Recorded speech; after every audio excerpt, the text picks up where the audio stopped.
Le vent glacial de ce mois de juin 1703 s'insinuait jusque dans les draps de lin, mordant la peau des nouveau-nés comme une promesse amère de l'hiver à venir. Djebnica, petite ville de Silésie, baignait sous un ciel bas, chargé de menaces, à l'image de l'Europe entière. C'est dans ce château austère, aux murs épais et aux cheminées gourmandes de bois, que Marie Leszczyńska poussa son premier cri, un filet de voix fragile qui ne laissait en rien présager le destin hors du commun qui elle attendait. Sa mère, Catherine Opalinska, épuisée mais sereine, la serrait contre elle, sentant la chaleur de ce petit corps dérisoire contre l'incertitude du monde. Stanislas Leszczyński, son père, et l'ancien roi de Pologne déchu, contemplait sa fille avec un mélange de tendresse et d'une anxiété qu'il dissimulait mal. Il avait déjà perdu un trône, sa patrie était déchirée par la Grande Guerre du Nord, et l'avenir de sa famille ressemblait à une page arrachée d'un livre des histoires, illisible et sans lendemain. L'enfance de Marie fut une mosaïque de paysages fuyants et de demeures provisoires. Le faste, si tant est qu'il lui existait pour ses parents, elle n'était plus qu'un lointain écho, une mélodie oubliée. De Djebnica à Königsberg, de Königsberg à Zweibrücken, la famille royale en exil connaissait le goût amer de la poussière des routes et le silence pesant des adieux. Marie apprit très tôt la précarité, la nécessité de s'adapter, de trouver la beauté dans la frugalité. Les carrosses, autrefois rutilants, étaient devenus de simples véhicules de survie, leurs banquettes usées par les longs trajets, leurs fenêtres embuées par les respirations anxieuses. Elle se souvenait des odeurs, la terre humide des forêts traversées, le foin des étables où l'on s'abritait parfois, le bois fumant des cheminées étrangères, et surtout, l'odeur rassurante des étoffes de sa mère, imprégnée d'une douceur qui défiait toutes les adversités. Chaque nouvelle installation était un recommencement, une tentative de bâtir un foyer avec des pierres empruntées. Les meubles, rares et souvent rudimentaires, étaient disposés avec soin par Catherine, qui s'efforçait de créer des havres de paix pour ses enfants, malgré les incessantes menaces.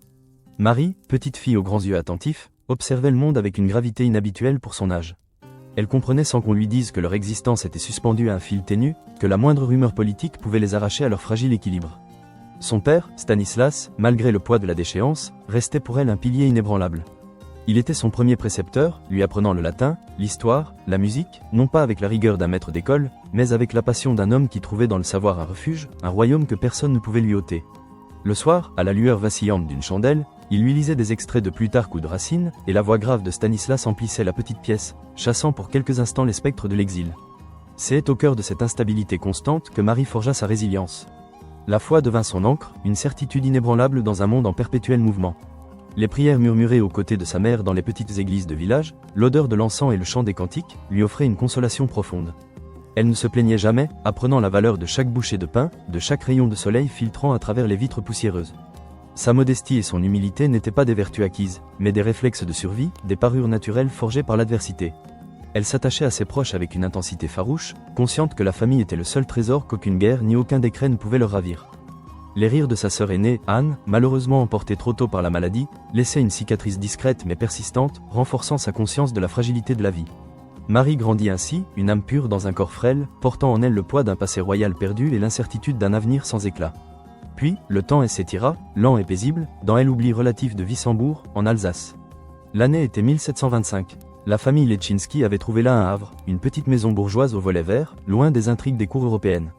Stanislas, qui avait désormais le titre de duc de Lorraine, passait ses journées entre ses livres et le jardin, cultivant ses pensées autant que ses roses. Catherine, toujours digne, veillait sur le foyer avec une économie de moyens qui relevait de l'art. Marie, âgée de 22 ans, menait une vie simple, rythmée par la messe matinale, ses lectures, la broderie délicate qu'elle partageait avec sa mère, et les mélodies qu'elle tirait de son clavecin, son seul luxe. Les notes s'échappaient par les fenêtres ouvertes, se mêlant au chant des oiseaux et aux murmures de la petite ville. Personne ne se doutait que cette jeune femme effacée, presque invisible, était la fille d'un ancien roi. Elle-même avait relégué au rang de rêve lointain toute ambition royale. Son horizon se limitait aux murs de leur modeste demeure et aux conversations feutrées de sa famille. C'est dans cette quiétude trompeuse que l'incroyable survint. Un après-midi d'avril, alors que le soleil printanier réchauffait les pavés de Wissembourg, un cavalier arriva, son cheval écumant, son visage marqué par l'urgence. Il portait un message scellé du sceau de la cour de France, une missive qui allait déchirer le voile de leur existence anonyme. L'annonce, d'abord chuchotée, puis répétée avec une incrédulité croissante, frappa la famille Leszczyński comme un éclair. Le jeune Louis XV, roi de France, venait d'annuler ses fiançailles avec l'infante d'Espagne. La raison ? La France avait besoin d'un héritier immédiat, et la jeune infante était encore une enfant. Le conseil du roi, sous l'influence du cardinal de Fleury, avait cherché une épouse rapidement féconde, d'une lignée respectable mais sans lien politique trop encombrant, une reine qui ne serait pas une menace pour les équilibres européens. Et, contre toute attente, leur choix s'était porté sur Marie Leszczyńska. Stanislas fut le premier à pâlir, puis à éclater de rire, un rire nerveux, teinté de larmes. « Reine de France, ma fille, c'est une plaisanterie cruelle », murmura-t-il, les mains tremblantes en lisant la lettre une seconde fois. Catherine, plus pragmatique, posa une main sur le front de Marie, comme pour s'assurer qu'elle n'était pas fiévreuse. Mais Marie, elle, fut submergée. Le monde autour d'elle se mit à vaciller. Elle, la petite Polonaise exilée, la fille du roi déchu, humble et sans dot, devenir la souveraine du royaume le plus puissant d'Europe? C'était une folie, une erreur, un rêve trop audacieux pour être vrai. Moi, reine de France? La question résonnait dans sa tête, un écho assourdissant. Elle se sentait minuscule, insignifiante, face à l'immensité de cette proposition. Ses mains, habituées à la broderie et aux pages des livres, lui semblaient soudain incapables de tenir un sceptre. La peur la saisit, une peur vertigineuse de ne pas être à la hauteur, de décevoir, de se perdre dans le faste écrasant de Versailles dont elle n'avait qu'une vague idée. Mais au-delà de la peur, il y avait aussi une lueur, un espoir inattendu, non pas pour elle-même, mais pour sa famille, pour son père dont le destin pourrait enfin connaître un répit. Le soulagement, pour Stanislas et Catherine, fut immense, une délivrance après des années d'incertitude. Leurs yeux brillaient d'une joie qui n'osait pas encore s'exprimer pleinement, de peur que ce miracle ne s'évanouisse comme une brume matinale. Le temps de la quiétude était révolu. Wissembourg se remplit bientôt d'une agitation inusitée. Des émissaires de la cour de France arrivèrent, des tailleurs, des coiffeurs, des maîtres de cérémonie, tous chargés de transformer la modeste Marie en la future reine de France. Le voyage, qui débuta quelques semaines plus tard, fut un cortège solennel, une procession qui contrastait violemment avec les exils passés. Les routes, autrefois solitaires et poussiéreuses, étaient bordées de curieux, de villageois ébahis qui saluaient le passage de celle qui allait monter sur le trône de France. Chaque étape du voyage était marquée par des réceptions, des acclamations, des regards scrutateurs. Marie, vêtue de robes neuves, richement brodées, se sentait étrangère à elle-même. Les étoffes lourdes, les corsets serrés, les perruques poudrées, tout cela était un déguisement, une armure sous laquelle elle tentait de masquer son trouble et son appréhension. Le moment fatidique de la rencontre avec Louis XV approchait. La lisière de la forêt de Fontainebleau, choisie pour cet événement chargé de symboles, était un écrin de verdure et de mystère. Le 4 septembre 1725, sous un ciel d'un bleu profond, le carrosse de Marie s'arrêta. Elle vit alors, au loin, un autre cortège, plus somptueux encore, celui du jeune roi. Son cœur battit la chamade. Elle était là, au milieu des arbres centenaires, sentant l'odeur de la terre et des feuilles humides, prête à affronter son destin. Louis XV, à peine 15 ans, était un jeune homme d'une beauté délicate, à la fois timide et royale. Il s'avança vers elle, son regard d'abord réservé, puis teinté d'une douce curiosité. Marie, fidèle à son éducation, s'inclina profondément. Leurs mains se touchèrent, un contact fugace mais lourd de sens. Louis XV fut immédiatement charmé par sa simplicité, sa douceur, l'absence de toute affectation.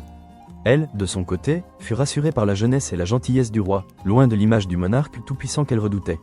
Le mariage par procuration avait eu lieu à Strasbourg le 15 août, avec le duc d'Orléans représentant le roi.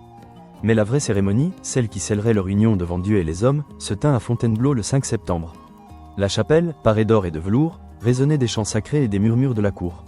Marie, vêtue d'une robe de brocart d'argent, le visage dissimulé sous un voile de dentelle, avançait vers l'autel, le poids des attentes du royaume sur ses épaules.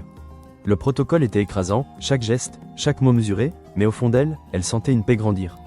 Elle était désormais reine de France. L'arrivée à Versailles fut un choc. Le château, d'une splendeur inouïe, semblait démesuré, conçu pour étourdir et intimider. Les miroirs des galeries reflétaient une infinité de visages curieux, de robes chatoyantes, de perruques poudrées. L'air était saturé de parfums capiteux, de l'odeur du musc, des bougies de cire, du tabac. Le bruit incessant de la cour, un bourdonnement fait de rires étouffés, de chuchotements, de cliquetis d'épées, de bruissements de soie, enveloppait tout. Marie, habituée au silence de Wissembourg, se sentait assourdie, éblouie, presque invisible au milieu de cette foule scintillante. Elle observait, apprenait, s'efforçait de mémoriser les visages, les titres, les usages complexes de cette cour où chaque faux pas pouvait être lourd de conséquences. Elle s'appliquait à masquer son trouble, à arborer une dignité royale, même si, au fond d'elle, elle se sentait encore la petite fille de l'exil, un peu perdue dans ce monde de faste et d'intrigue. Louis XV, attentif et galant, la guidait avec une tendresse qui adoucissait les rigueurs de l'étiquette. Le jeune couple, uni par le destin, commençait à écrire les premières pages de son histoire royale. Les années qui suivirent furent bénies par la fertilité. De 1726 à 1729, la reine Marie Leschinska devint la mère de 10 enfants, un véritable don du ciel pour la dynastie des Bourbons. Chaque naissance était célébrée avec faste dans tout le royaume, des salves de canons retentissant pour annoncer l'arrivée d'un nouveau prince ou d'une nouvelle princesse.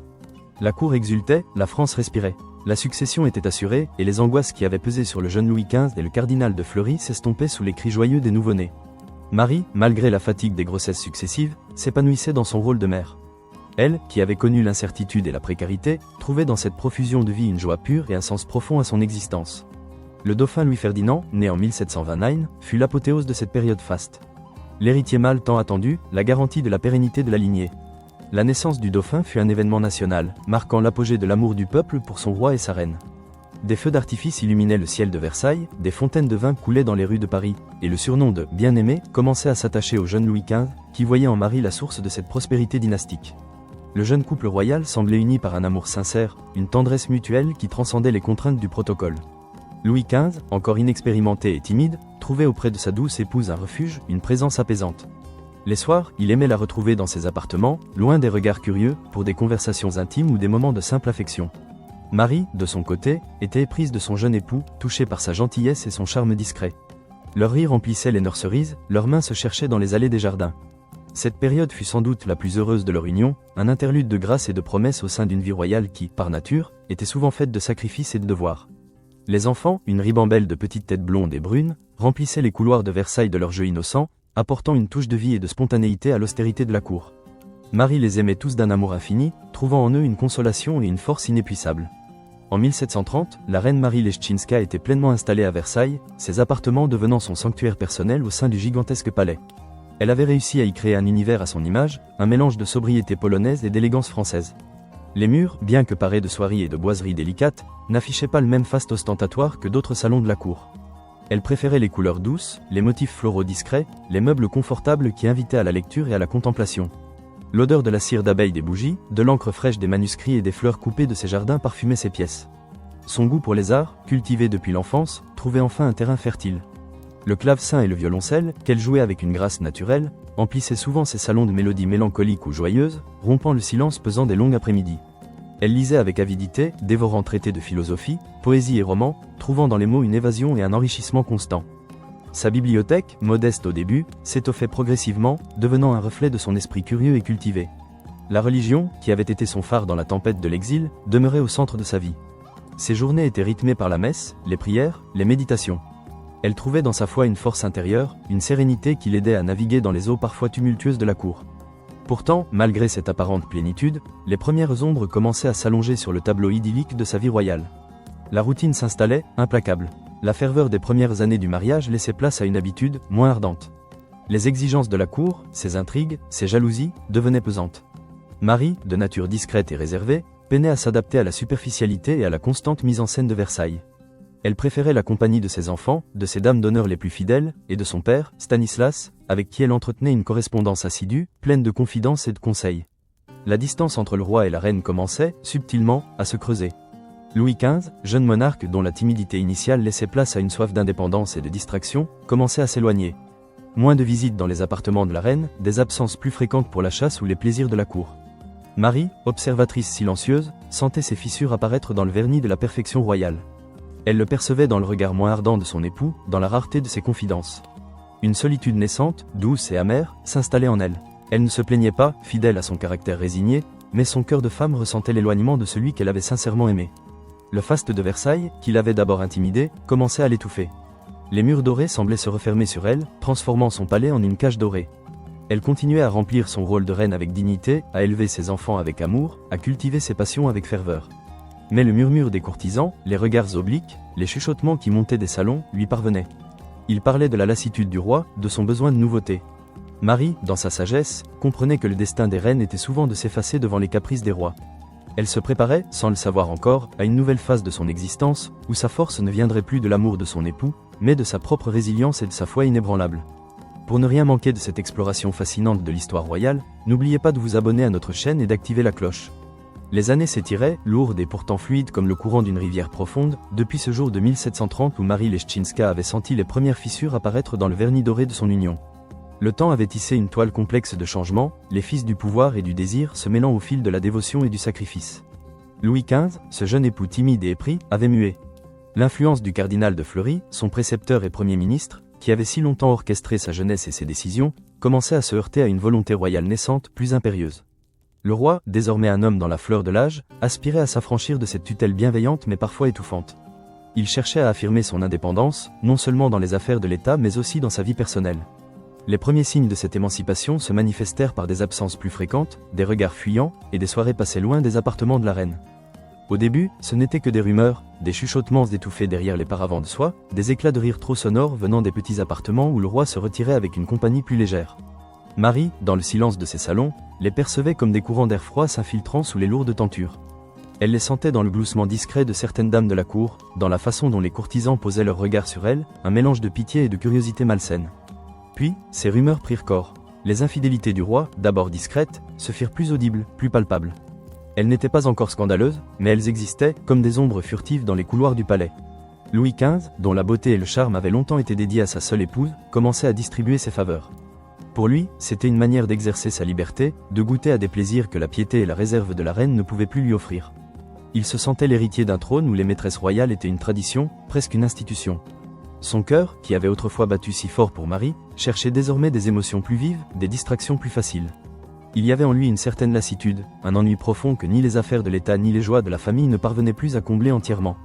Il se sentait parfois prisonnier de son rôle, et ses liaisons, fugaces et souvent superficielles, lui offraient une échappatoire. Marie, quant à elle, ressentait chaque trahison comme une morsure lancinante. Elle ne se plaignait jamais, ne laissait transparaître aucune amertume en public, mais son âme saignait en secret.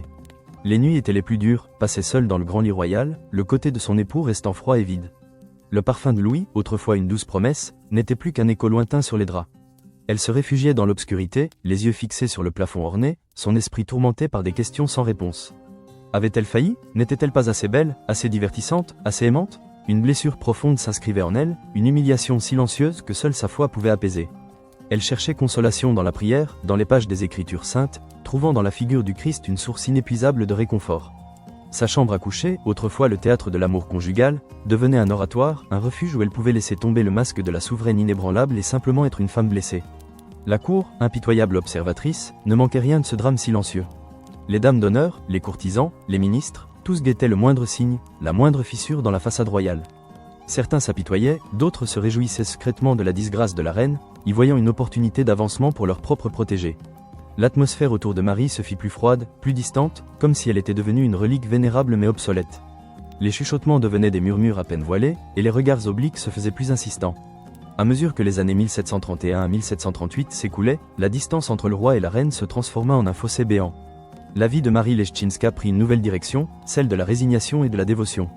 Elle se consacra corps et âme à l'éducation de ses nombreux enfants, ce précieux héritage qu'elle avait donné à la France. Le dauphin Louis-Ferdinand, son aîné, était son réconfort et sa fierté. Elle veillait personnellement sur ses études, sur son éducation religieuse et morale, espérant forger en lui un souverain juste et pieux, loin des tentations de son père. Les princesses, ses filles, formaient autour d'elle une cour intime, un cercle de tendresse et de fidélité. Madame Adélaïde, Madame Victoire, Madame Sophie, Madame Louise, toutes grandissaient sous son regard attentif, partageant ses passions pour la musique, la lecture et la prière. Les appartements de la reine résonnaient désormais des rires enfantins, des leçons de musique, des récits de fables et des prières du soir. Marie y trouvait une paix que le reste du palais ne pouvait lui offrir. Elle enseignait à ses enfants l'humilité, la compassion et l'importance de la foi, des valeurs qu'elle jugeait essentielles pour naviguer dans le monde impitoyable de la cour. Ces murs, autrefois témoins de son amour conjugal, devenaient le sanctuaire d'une maternité épanouie, un rempart contre la solitude et l'oubli. L'odeur de pain d'épices fait maison et de lavande fraîche remplaçait les parfums capiteux des favorites royales. Sa piété, déjà profonde, s'intensifia. Les heures passées à la chapelle, les longues méditations devant un crucifix d'ivoire, les œuvres de charité menées en secret, devinrent les piliers de son existence. Elle trouvait dans cette dévotion une forme de paix intérieure, une résignation sereine face à son destin. Son âme, tourmentée par les infidélités royales, trouvait refuge dans la promesse d'une autre vie, plus juste, plus pure. Elle était la reine de France, mais aussi une femme de foi, cherchant le salut et la consolation bien au-delà des splendeurs éphémères de ce monde. Son cercle intime de fidèles, composé de dames d'honneur choisies pour leur discrétion et leur piété, de confesseurs éclairés et de musiciens dévoués, devint son véritable soutien. Ces quelques âmes loyales comprenaient sa peine, respectaient sa dignité, et lui offraient une compagnie sincère, loin des faux-semblants de la cour. Pendant ce temps, le cardinal de Fleury, vieillard respectable mais de plus en plus frêle, voyait son influence décliner. Les années l'avaient courbé, et la mort, qui frappait sans distinction, commençait à le guetter. Louis XV, de plus en plus impatient de régner par lui-même, supportait de moins en moins les conseils avisés mais parfois lents de son ancien précepteur. Le palais sentait la fin d'une ère. Les courtisans, flairant le vent du changement, commençaient à se positionner, à chercher de nouvelles allégeances. La mort de Fleury en 1743 laissa un vide politique immense, un gouffre au sommet de l'État. Ce fut un choc pour la France, mais aussi une libération pour Louis XV. Le roi, enfin libre de toute tutelle, se retrouva seul maître à bord, sans le mentor qui l'avait guidé pendant tant d'années. Cette liberté nouvelle, cependant, était à double tranchant. Sans la sagesse et la prudence de Fleury pour le conseiller, Louis XV devint plus vulnérable aux influences et aux tentations de la cour. Les intrigues s'intensifièrent, les factions s'affrontèrent avec plus de virulence, et le roi, cherchant des conseillers et des distractions, se trouva exposé à de nouvelles sollicitations. L'isolement de la reine Marie s'en trouva renforcé. La cour, dépourvue d'un ministre fort pour la tempérer, devint un véritable nid de vipères où les ambitions démesurées et les manigances se multipliaient. Marie, observatrice silencieuse, voyait les ombres s'allonger, sentait le danger planer sur la stabilité du royaume et sur la moralité de son époux. L'année 1744 apporta avec elle un souffle de renouveau, teinté d'angoisse. L'Europe était plongée dans la guerre de succession d'Autriche, un conflit sanglant qui déchirait le continent. Louis XV, désireux d'affirmer son autorité et de gagner la gloire militaire, décida de prendre personnellement le commandement de ses armées. Ce fut un événement majeur, une rupture avec la routine de Versailles. Le roi, quittant les ors du palais, se rendit en Flandre, sur les champs de bataille. Le peuple, avide de victoire et de prestige, salua cette décision avec un enthousiasme débordant. Les rues de Paris résonnèrent de viva lorsque le souverain, en uniforme militaire, traversa la ville à cheval, précédant ses troupes. L'atmosphère à Versailles, en l'absence du roi, était étrange. Un mélange de fierté patriotique et d'inquiétude palpable. Marie, restée à la cour, partageait les angoisses de la nation. Chaque courrier arrivant du front était attendu avec une fébrilité non dissimulée. Elle priait sans relâche pour la sécurité de son époux, pour la victoire de la France, pour la paix. Malgré l'éloignement de Louis, elle restait profondément attachée à lui, et l'idée de le perdre sur un champ de bataille était insupportable. Les bruits de la guerre, les nouvelles des combats, les listes de blessés et de morts, parvenaient jusqu'à elle, transformant son palais en une antichambre de l'angoisse. Puis vint la terrible nouvelle, Louis XV était tombé gravement malade à Metz. La fièvre le dévorait, le plaçant entre la vie et la mort. La France entière retint son souffle. Les églises se remplirent, les prières montèrent de toutes parts, implorant le ciel de sauver le bien-aimé. Le surnom, jadis donné par les courtisans, prenait alors tout son sens, reflétant l'attachement sincère du peuple à son jeune souverain. Marie, à Versailles, fut dévastée. Elle se retira dans ses appartements, priant avec une ferveur désespérée, les larmes coulant sur son visage. Les querelles passées, les humiliations, tout s'effaçait devant la perspective de la mort. Elle envoya ses filles, le dauphin, et ses dames d'honneur prier en procession, un geste public de détresse et d'amour. Miraculeusement, Louis XV se rétablit. La nouvelle de sa guérison fut accueillie par des explosions de joie dans tout le royaume. Le roi revint à Versailles en triomphateur, auréolé de gloire militaire et de l'amour de son peuple. Les acclamations résonnaient sur son passage, les fleurs pleuvaient, et les cloches des églises carillonnaient. Pour Marie, ce retour fut un soulagement immense, mais aussi teinté d'une amertume discrète. Elle le revit, plus beau, plus assuré, mais aussi plus lointain que jamais. L'adulation populaire, le surnom de « bien-aimé », tout cela renforçait son statut, mais ne comblait en rien le vide entre eux. Elle savait que cette gloire nouvelle, cette popularité retrouvée, ne le ramènerait pas dans ses bras. Au contraire, elle l'éloignerait davantage, le rendant plus inaccessible, plus désireux de nouvelles conquêtes, qu'elles soient militaires ou amoureuses. Pendant que la France célébrait son roi retrouvé, la cour, dans l'ombre, était le théâtre d'une autre forme de drame. Les sœurs de Nesle, Madame de Mailly, Madame de Vintimille, Madame de la Tournelle et Madame de Flavacourt, qui avaient successivement occupé la place enviée de favorite royale, perdaient de leur éclat. Leur règne avait été marqué par des intrigues, des jalousies féroces et une influence certaine sur les affaires du royaume. Elles avaient apporté au roi une succession de passions, de caprices et parfois de véritables amours, mais la flamme s'était consumée à chaque fois. Madame de Châteauroux, la plus ambitieuse et la plus politique d'entre elles, avait même accompagné le roi sur les champs de bataille, une audace qui avait choqué la cour mais aussi fasciné Louis. Sa mort brutale à la fin de l'année 1744, quelques semaines seulement après le rétablissement du roi, laissait un vide béant. Les autres sœurs, épuisées par la compétition, par la vie à la cour et par l'inconstance du roi, s'éclipsaient tour à tour. Le cycle des favorites semblait toucher à sa fin, du moins pour un temps. La cour, impatiente et avide de nouveautés, sentait ce vide. Les regards glissaient des favorites déchues vers les jeunes beautés, les femmes d'esprit, les nouvelles venues. Chacune espérait secrètement attirer l'attention du roi, de capter son regard, de devenir la prochaine à briller dans cette constellation éphémère. Les salons murmuraient, les intrigues se nouaient, les alliances se formaient et se déformaient à une vitesse vertigineuse. C'était un ballet incessant de vanité, de calcul et de séduction. Marie Leszczyńska, observatrice silencieuse de ce manège incessant, ressentait une lassitude infinie. Elle avait vu tant de ces femmes passer, tant de ces étoiles filantes briller un instant avant de s'éteindre. Chaque nouvelle favorite était une nouvelle blessure, mais aussi une confirmation de l'inconstance de son époux, de son incapacité à trouver la paix et le bonheur dans la stabilité. Elle avait appris à ne plus espérer, à ne plus se faire d'illusions. Son cœur, blindé par tant d'épreuves, n'attendait plus rien de Louis, si ce n'est le respect dû à son rang de reine et de mère de ses enfants. Pourtant, au fond d'elle, persistait une infime étincelle. L'espoir irrationnel qu'un jour, peut-être, le roi, fatigué de cette succession de plaisirs éphémères, reviendrait vers la tendresse tranquille, vers la loyauté inébranlable de son épouse légitime. Mais ce n'était qu'un rêve fugace, vite dissipé par la réalité implacable de Versailles. La cour était un terrain fertile pour les ambitions démesurées, et le roi, de retour de la guerre, cherchait déjà une nouvelle distraction, une nouvelle égérie pour illuminer ses soirées. Le vide laissé par les sœurs de Nesle ne resterait pas longtemps inoccupé. Un nouveau chapitre était sur le point de s'ouvrir, un chapitre qui allait marquer l'histoire de France et bouleverser la vie de Marie Leszczyńska d'une manière qu'elle ne pouvait encore imaginer. Les ombres s'épaississaient, annonçant l'arrivée d'une figure qui allait dominer la scène et éclipser la reine pour de longues années. Le nouveau chapitre s'ouvrit avec le fracas d'un millier de masques et le tourbillon d'une musique étourdissante. Février 1745. Le bal des Ifs. Versailles, ce théâtre de l'opulence et des cœurs brisés, s'était paré d'une splendeur inouïe pour célébrer les noces du dauphin. Mais la véritable étoile de la soirée ne serait pas la jeune infante d'Espagne, ni même la reine, drapée dans sa dignité. Non, la véritable attraction, celle dont le nom courait sur toutes les lèvres comme un frisson interdit, était Jeanne-Antoinette Poisson, une femme du peuple, mais dont l'esprit et la beauté avaient déjà conquis le cœur du roi. Marie Leschinska, vêtue d'une robe de brocart sombre, se tenait à l'écart, observatrice silencieuse du grand spectacle. Elle avait déjà tout compris, tout pressenti. L'air était épais de parfums capiteux, de la cire des bougies qui vacillaient dans les candélabres d'argent, et du murmure incessant de la cour. Des masques de toutes sortes arbres, dieux antiques, animaux mythiques se mouvaient dans une danse hypnotique, dissimulant les visages mais révélant les ambitions. Louis XV, dans son costume d'if, élégant et mystérieux, était au centre de toutes les attentions. Ses yeux, cependant, ne cherchaient qu'une seule silhouette.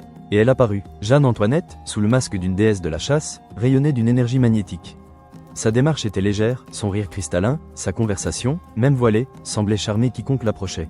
Marie la vit, la reconnut, et un froid glacial s'insinua dans son cœur déjà meurtri. Ce n'était pas la première, elle le savait, mais celle-ci portait en elle une aura différente, une détermination farouche, un éclat qui promettait de durer. Les chuchotements se firent plus intenses, les regards plus insistants. La cour, comme un grand corps avide de nouveautés et de scandales, se tendait vers elle, prête à l'aduler ou à la dévorer. La reine sentit le poids des regards glisser sur elle, un mélange de pitié et de curiosité morbide. Elle était l'épouse légitime, la mère de 10 enfants, la reine de France. Mais ce soir-là, elle n'était qu'une ombre, une figure reléguée aux marges du grand théâtre royal. Elle vit le roi s'approcher de la jeune femme, leurs regards se croisaient sous les masques, une étincelle passait entre eux, une complicité indéniable. C'était un coup de poignard, non pas nouveau, mais d'une acuité insupportable, car il était porté en public, sous les yeux de tous. Elle inspira profondément, l'odeur des fleurs fanées et de la sueur des corps se mêlant dans l'air lourd. Elle sentit ses tempes battre, mais son visage, figé dans une expression de dignité royale, ne trahit rien de la tempête qui faisait rage en elle.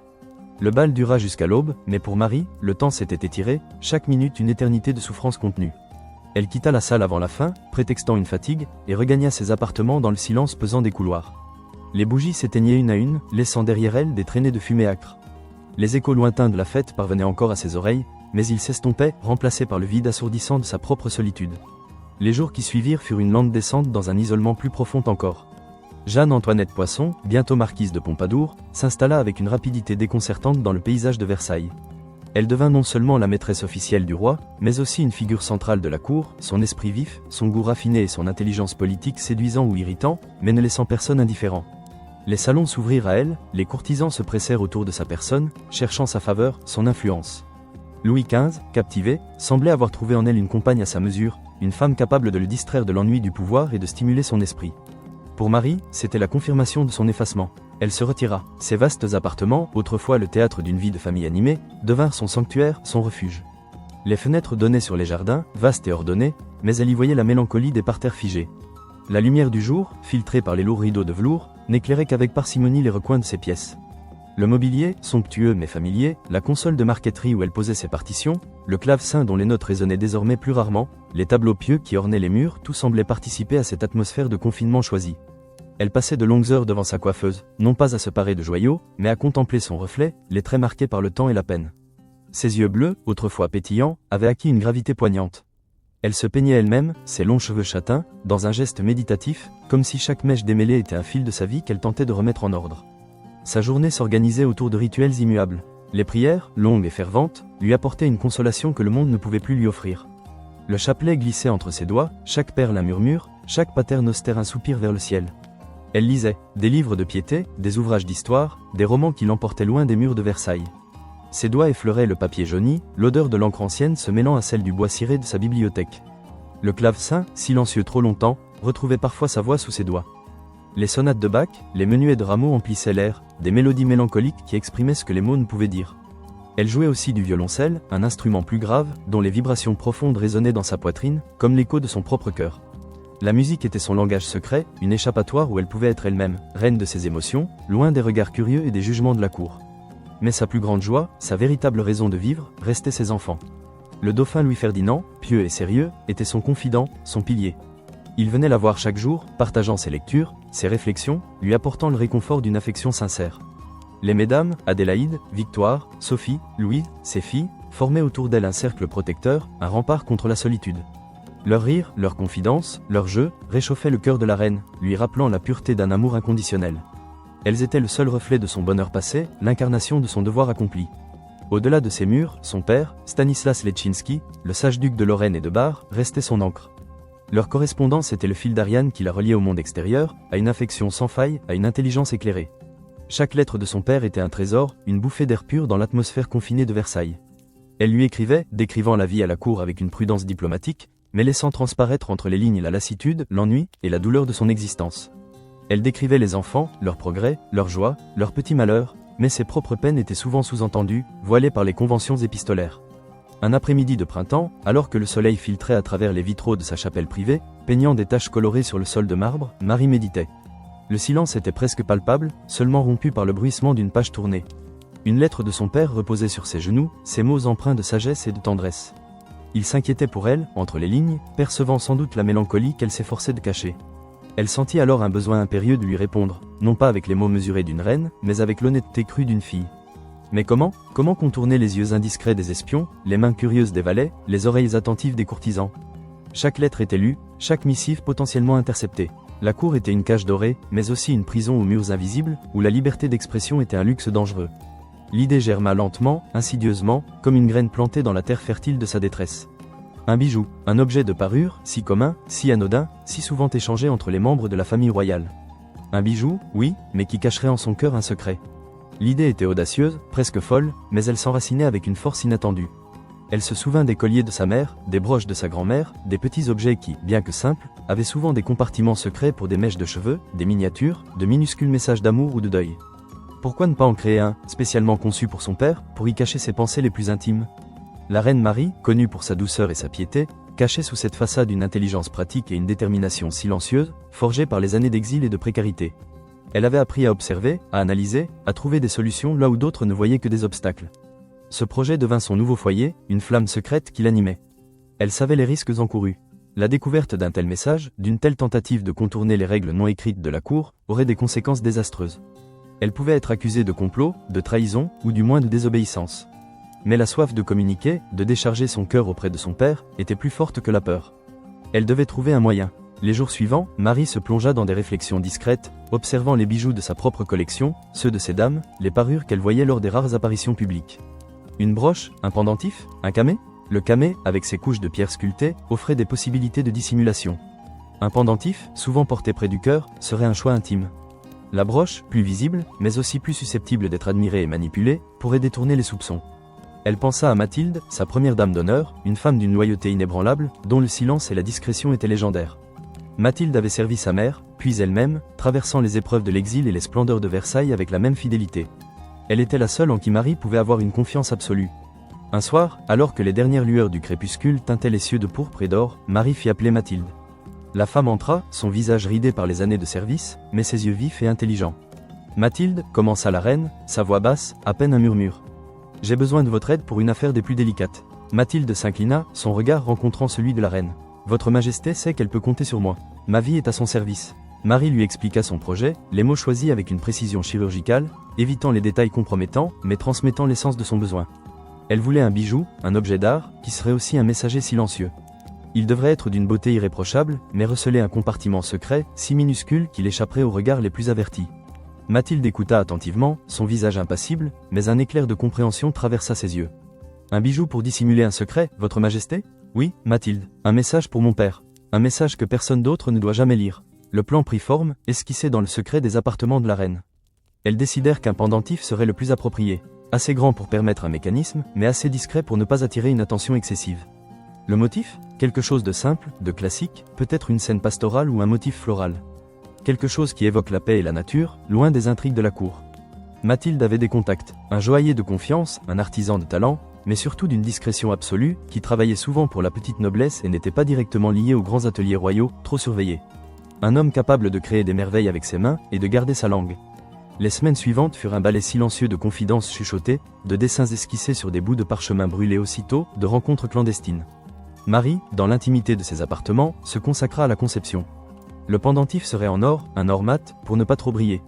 Au centre, une petite pierre précieuse, un saphir, pour sa couleur apaisante, mais aussi pour sa dureté, sa capacité à résister au temps. Et sous le saphir, le secret. Le mécanisme serait ingénieux. Une petite charnière invisible, dissimulée dans le sertissage de la pierre, s'ouvrirait avec une pression très spécifique sur un point particulier du revers du bijou. Le compartiment serait minuscule, juste assez grand pour un rouleau de papier de la taille d'une graine de millet. Le joaillier, un homme au visage grave et aux mains habiles, comprit l'enjeu sans qu'il fût besoin de le nommer.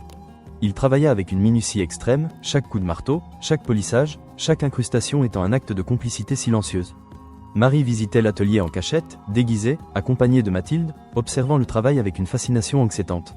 Elle touchait les matériaux bruts, sentait l'odeur du métal chauffé, le frottement des outils.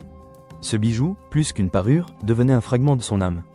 Pendant ce temps, la rédaction du message secret était une tâche encore plus ardue. Assise à son bureau, à la lueur d'une bougie, Marie prenait une plume d'oie et un papier d'une finesse extrême. Elle avait choisi le papier de soie le plus délicat, presque transparent, capable de se rouler en un cylindre infime. L'encre devait être légère, mais indélébile. Elle s'exerçait à écrire de minuscules caractères, ses doigts tremblant parfois d'émotion, parfois de la concentration intense. Que dire? Que confier à son père, le seul homme qui la comprenait vraiment? Elle voulait lui parler de son cœur brisé, de l'humiliation quotidienne, de l'indifférence grandissante de Louis XV. Elle voulait lui décrire la froideur de la cour, les murmures incessants, l'ombre grandissante de Madame de Pompadour qui éclipsait tout sur son passage. Mais elle ne pouvait pas être trop explicite. Le risque était trop grand. Les mots devaient être voilés, chargés de sous-entendus, mais suffisamment clairs pour que Stanislas, son père bien-aimé, en saisisse la pleine mesure. Elle commença par des expressions d'amour filial, des nouvelles de ses enfants, des banalités de la cour, comme une façade protectrice. Puis, au milieu de ces phrases anodines, elle inséra des confidences plus profondes. « Mon très cher père », écrivait-elle, sa plume crissant doucement sur le papier. Les jardins de Versailles sont magnifiques en cette saison, mais leur beauté ordonnée ne saurait masquer une certaine mélancolie qui s'insinue au cœur de toute chose. Mes enfants, Dieu merci, grandissent avec force et piété, et sont ma seule consolation dans ce monde où les apparences sont si souvent trompeuses. Le dauphin est un soutien inestimable, son cœur pur est un phare dans la tempête. Elle fit une pause, inspira profondément. Comment exprimer l'isolement, le sentiment d'être une étrangère dans sa propre vie, sans accuser directement le roi ou la favorite? La solitude, mon père, est une compagne fidèle et parfois amère. Elle offre le loisir de la réflexion, mais aussi le poids des pensées. Je me réfugie dans la musique et la prière, ces doux remparts contre les tumultes qui, parfois, menacent d'emporter l'âme. Le monde, ici, est un théâtre où les rôles changent avec une rapidité déconcertante, et où la sincérité est une denrée rare. Elle parla de son amour pour la Lorraine, pour la simplicité de sa vie d'autrefois, un passé idéalisé par la souffrance du présent. Elle évoqua les souvenirs de Wissembourg, la chaleur de leur foyer, la sécurité de l'amour de ses parents. C'était une complainte silencieuse, une lamentation sur la perte de son innocence, de son bonheur. Je prie Dieu chaque jour pour votre santé, mon très cher père, et pour que la paix règne sur vos terres. Votre sagesse me manque plus que jamais, et je cherche dans vos lettres la force de persévérer. Les épreuves nous forgent, dit-on, mais l'âme aspire parfois à un repos que seul l'amour véritable peut offrir. Elle relut le texte, sa petite écriture serrée, presque illisible à l'œil nu. Les mots étaient chargés d'émotion, mais suffisamment subtils pour passer inaperçus si d'autres yeux tombaient dessus. C'était un cri du cœur, enveloppé dans le voile de la décence royale. Elle le roula avec une extrême délicatesse, le transformant en un minuscule cylindre, pas plus gros qu'un grain de riz. Le joaillier avait déjà achevé le pendentif, une œuvre d'art discrète et élégante. Le saphir brillait d'un éclat profond. Dans le silence de sa chambre, Marie, le cœur battant, prit le pendentif. Elle sentit la petite aspérité au revers, le point de pression. Ses doigts s'y posèrent, une légère tension, et le saphir pivota avec un clic presque inaudible, révélant la minuscule cavité. Avec des pinces fines, elle y glissa le message roulé. Le saphir se referma, le clic résonna comme un soupir de soulagement. Le secret était en sécurité. Elle tenait le pendentif dans sa main, sentant le poids de l'or, la douceur de la pierre. Ce n'était pas seulement un bijou, c'était un fragment de son âme, une bouteille jetée à la mer, portant son message à travers les tempêtes de la cour. Elle le confia à Mathilde, le regard chargé de signification. Pour mon père, Mathilde, remettez-le lui personnellement, et que Dieu vous garde. Mathilde s'inclina, le pendentif serré dans sa main, son visage grave. Elle comprenait l'enjeu, le risque, et la confiance immense que la reine plaçait en elle. Le message secret, invisible à l'œil, commençait son voyage, porteur des confidences d'une reine isolée, d'un cœur lourd de dignité et de douleur, vers le seul homme qui pouvait vraiment l'entendre. Le destin de Marie Leszczyńska était désormais lié à ce petit objet d'or et de saphir, un espoir fragile dans un monde de faste et de trahison. Le petit pendentif, blotti dans la paume de Mathilde, semblait peser plus lourd qu'il n'aurait dû. Non pas du poids de l'or et du saphir, mais de celui du secret qu'il recelait, des peines d'une reine et de la confiance immense qu'elle avait placée en elle. La dame des honneurs, choisie pour sa discrétion et sa fidélité inébranlable, sentait l'urgence de sa mission vibrer sous sa peau. Chaque battement de son cœur résonnait comme un compte à rebours. Le voyage vers la Lorraine, vers Lunéville, était long et semé d'embûches, même pour un messager royal. Les routes de France, en ce milieu du XVIIIe siècle, n'étaient pas toujours sûres, et les yeux indiscrets pullulaient, même loin de la cour. Elle quitta Versailles à l'aube, sous un ciel encore teinté de gris-perle, le château endormi derrière elle, ses fenêtres sombres comme des yeux clos. Elle voyagea sous un nom des emprunts, vêtue de robes simples, se mêlant aux voyageurs ordinaires, aux marchands et aux pèlerins. Chaque relais de poste, chaque auberge où elle s'arrêtait, était une épreuve pour ses nerfs. Le pendentif, soigneusement dissimulé dans une pochette cousue à l'intérieur de son corsage, semblait brûler sa peau. Elle le sentait à chaque mouvement, un rappel constant de l'importance de sa tâche. Les paysages défilaient par la fenêtre de la berline. Les champs labourés de l'Île-de-France, les forêts profondes de la Champagne, les vignobles vallonnés de la Lorraine. Les odeurs changeaient, passant de la poussière des routes à l'humidité des sous-bois, puis à la terre riche et fumante des campagnes. Les sons aussi, des clochettes des attelages aux champs lointains des laboureurs, en passant par le tintement des verres dans les auberges où elle évitait de s'attarder. Mathilde observait le monde autour d'elle avec une acuité nouvelle, chaque visage, chaque geste pouvant être celui d'un espion ou d'un voleur. Elle mangeait peu, dormait mal, et l'esprit tendu comme une corde des arcs. Son souvenir de la reine, pâle et digne, le regard empreint d'une mélancolie profonde, était sa boussole. Elle devait réussir, pour Marie, pour sa sérénité. Enfin, après plusieurs jours d'un voyage exténuant, les tours de Lunéville apparurent à l'horizon, se découpant sur un ciel lavé par une pluie récente. Le château de Stanislas Leszczynski, bien que somptueux, n'avait pas l'opulence écrasante de Versailles. Il respirait une élégance plus discrète, une atmosphère de paix et de savoir qui convenait si bien à l'ancien roi de Pologne. Mathilde se présenta sous son vrai nom, son identité confirmée par un mot de la reine glissé à part dans ses bagages, et fut immédiatement introduite auprès du duc de Lorraine et de Bar. Stanislas elle attendait dans son cabinet de travail, un lieu rempli de livres, de cartes et d'instruments scientifiques, imprégné d'une douce odeur de papier vieilli et d'encre. L'homme, malgré son âge, conservait une vivacité d'esprit et une bonté naturelle qui se lisaient sur son visage. Ses yeux, d'un bleu profond, s'illuminèrent à l'évocation du nom de sa fille. Il offrit à Mathilde une chaise et un rafraîchissement, mais elle refusa poliment, le cœur battant à tout rompre. « Votre Majesté, commença-t-elle, sa voix basse et respectueuse, la reine m'a chargée de vous remettre ceci en main propre. » Elle sortit le pendentif de sa pochette, la petite chaîne en or scintillant sous la lumière tamisée de la pièce. Stanislas prit l'objet, elle l'examinant avec un mélange d'admiration pour la finesse de l'ouvrage et des interrogations. Il connaissait le goût de sa fille pour les bijoux discrets, mais ce présent, envoyé par un tel canal, portait une intention plus profonde. « C'est une pièce magnifique, Mathilde, mais je perçois que son véritable prix n'est pas dans l'éclat de la pierre. » Il fit tourner le pendentif entre ses doigts, son regard scrutant chaque détail. Puis, son pouce effleura la petite aspérité au revers. Un froncement de sourcils, une pression légère, et le saphir pivota avec un déclic presque imperceptible, révélant la minuscule cavité. Mathilde retint son souffle, mais Stanislas, homme d'esprit et habitué aux subtilités des cours européennes, ne montra aucune surprise. Il comprit immédiatement. Avec une paire de pinces fines qu'il gardait sur son bureau pour ses travaux d'horlogerie, il retira le minuscule rouleau de papier. Il le déroula avec une infinie précaution, ses yeux parcourant les lignes d'une écriture qu'il reconnaissait entre mille, celle de sa fille, Marie. La lumière de la cheminée dansait sur le parchemin, révélant les mots serrés, presque une miniature des âmes. Au fur et à mesure qu'il lisait, le sourire doux de Stanislas s'estompa, remplacé par une expression d'inquiétude puis de profonde tristesse. Les mots de Marie, délicatement voilés, ne laissaient aucun doute sur la peine qui elle étreignait. Il voyait au-delà des jardins magnifiques et de la mélancolie qui s'insinue, il entendait le cri silencieux de la solitude qui était devenue sa compagne fidèle. Il sentait le poids des apparences trompeuses et la rareté de la sincérité à la cour. Chaque phrase était une flèche, non pas empoisonnée, mais chargée d'un chagrin qu'il partageait. La mention du dauphin, un phare dans la tempête, soulignait à l'isolement de Marie, sa dépendance émotionnelle à ses enfants.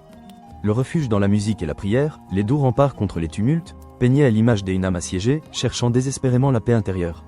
Et puis, la nostalgie de la Lorraine, de Wissembourg, du repos que seul l'amour véritable peut offrir. C'était un appel déchirant à son père, un rappel de leur passé simple et heureux, si lointain du faste étouffant de Versailles. Stanislas termina sa lecture, le papier tremblant légèrement dans ses mains. Il ferma les yeux un instant, laissant l'émotion l'envahir. Sa Marie, sa douce enfant, souffrait en silence, consumée par les feux de la cour et l'indifférence croissante de son époux.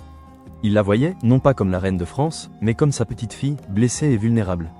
Une douleur sourde lui serra la poitrine. Il avait toujours su que le trône de France serait un fardeau, mais il n'avait pas imaginé à quel point il pouvait isoler et meurtrir.